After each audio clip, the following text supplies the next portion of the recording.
وعلیکم السلام ورحمۃ اللہ وبرکاتہ۔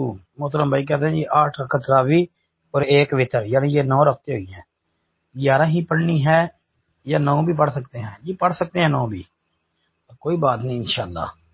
لیکن یہ ہے کہ نبی صلی اللہ علیہ وسلم کا جو عام معمول تھا نا، امی عائشہ صدیقہ رضی اللہ تعالیٰ عنہ نے عام معمول بیان کیا ہے کہ آپ علیہ الصلوۃ والسلام رمضان غیر رمضان میں 11 رکعت پڑھا کرتے تھے، اور وہ 11 رکعت اس طرح پڑھتے تھے کہ دو دو کر کے 10 رکعتیں پڑھتے، آخر میں ایک وتر پڑھ لیتے، ٹھیک ہے۔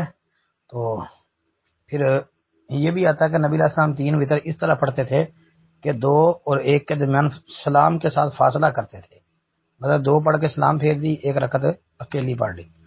تو اب چونکہ اگر کسی وجہ سے بندہ جو ہے وہ جو 8 رکعتوں کے ساتھ جو ہے وتر 1 پڑھ لیتا ہے، 3 نہیں پڑھتا، انشاءاللہ اس کا قیام تو ہو جائے گا، یہ نہیں ہم کہہ سکتے کہ قیام نہیں ہوا۔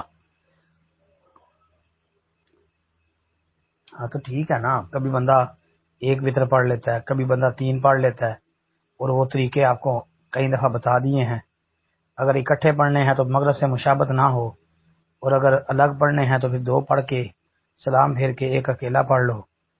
اور یہ بھی ہے کہ کبھی 5 بھی بندہ پڑھ لے کہ 5 رکھتے ہیں اکٹھی، 1 سلام اور 1 تشہد کے ساتھ جی۔ کبھی اس سنت پہ بھی بندہ عمل کر لے، 7 پڑھ لے، کبھی اس سنت پہ بھی عمل کر لے۔